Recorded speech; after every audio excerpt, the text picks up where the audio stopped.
everyone! So 2015 is coming to a close, which means it is ready to start planning the Pan That Palette challenge for 2016. I know a lot of people this year are going to be panning Stila palettes, especially the Stila in the Light palette.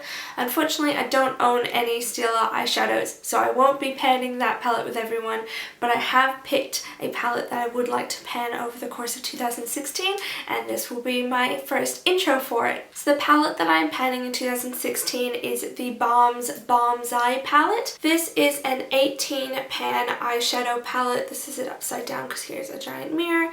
It does also come with a little section that contains eyebrow stencils, but I won't be using those obviously because you can't finish an eyebrow stencil. So these are all of the shadows in the Balm Balmsai palette.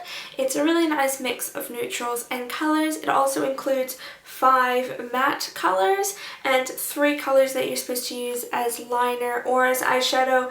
You can use them wet or dry, and then 3 shadows that you can use as brow powders as well. So that's pretty much why I picked this palette. It's really versatile. It's got a lot of colors that I really like, that I'm really excited to be using. I bought this palette on my trip to Spain in the beginning of 2015, and since then I really haven't used it very much. So that's another reason I picked this for my Pan That Palette challenge palette, because I do want to get more use out of it. I did spend money on it and I want to get some use. So as you can see, none of these pans have any pan showing already, and most of them are really barely used. Some of them I have only swatched, so I'm pretty much starting it brand new with this palette, which means I am going to change my goals for this project. So instead of trying to finish this palette, which has 14.4 grams of product, which is almost twice as much as the Lorac Pro has, to give you some perspective, I'm not going to try and finish this whole palette. I don't think that's possible.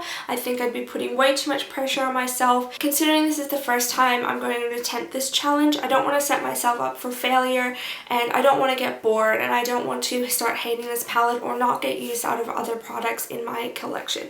So my goal for this palette is to hit pan in every single shadow.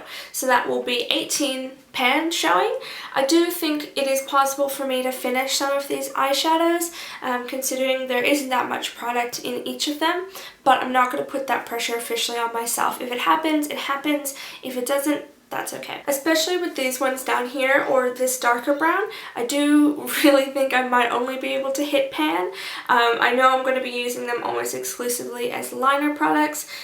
Even this purple here, it only has a dip in it because I've used it as a liner shade before, but the rest of them I think I can use as lid shades or my brow or something like that. So I'm pretty confident about being able to use some of these up, especially these really light ones up at the top. But like I said, the goal, the official goal, will only be hit pan in every single pan. I've been watching a lot of Project Pan videos this year, including a lot of Pan That Palette challenge videos, and I've come to the conclusion that one of the main problems people have had with the Pan That Palette challenge is that they end up ignoring all the other eyeshadows in their collection, and that's, I mean, not a great thing. We buy these products to use them, and sometimes when you use a product exclusively, you end up not really enjoying it, or wishing you could use other products but not letting yourself, because you've set these arbitrary boundaries to work into. So I don't want to fall into that trap. So what I'm doing is I'm adding an extra component to my Pan That Palette challenge for 2016. So every month I'm going to be choosing a different eyeshadow palette or a different set of singles to use in conjunction with my Balm palette. I know a lot of people this past year have picked palettes to use in conjunction with the Lorac as they ran out of lid shades, or as they ran out of liner shades, or whatever it was, as they ran out of mattes. But I'm not going to pick just one palette to use in conjunction. Every month I'll be switching it out to keep it more interesting and to keep myself using products from the rest of my collection as well, especially because my project goal is much smaller than finishing the palette. I do want to make sure that I am cycling through the rest of my stuff as well. So I've already picked the palette that I'll be using in conjunction with the Balmsai for January, and that is my MAC palette. This is a palette that I've made myself.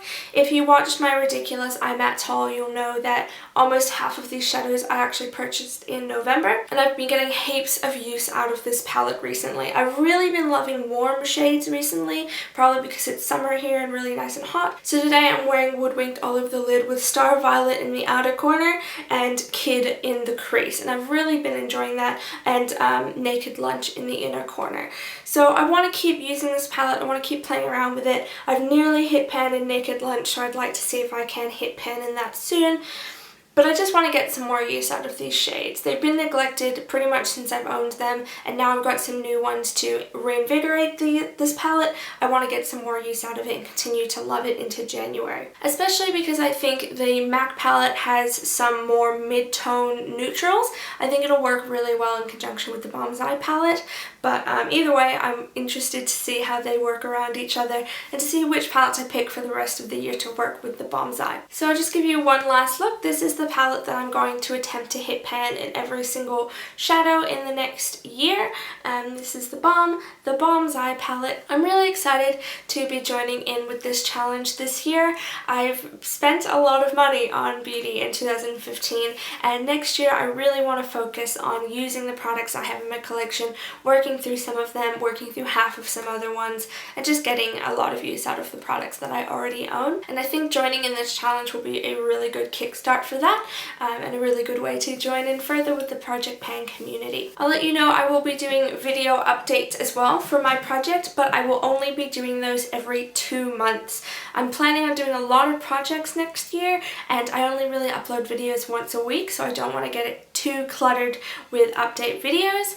So I'm going to be updating every 2 months, which means this is my introduction video, and my first update will be at the end of February, the beginning of March, after I've been using the Balmsai palette for 2 months, and I'll let you know as well which palette I have used in February and how that got on, as well as how the MAC palette got on in January. Pretty sure that should work out okay. If you've got any suggestions about making that work a little bit better, please let me know.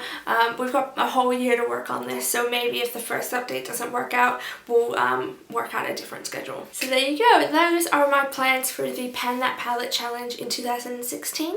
Please let me know if you're going to be joining in with this challenge. I'd love to follow your updates, whether you're panning the Stila palette or whether you're panning any other palette, or whether you're like me, not trying to finish anything, just trying to hit pan and things.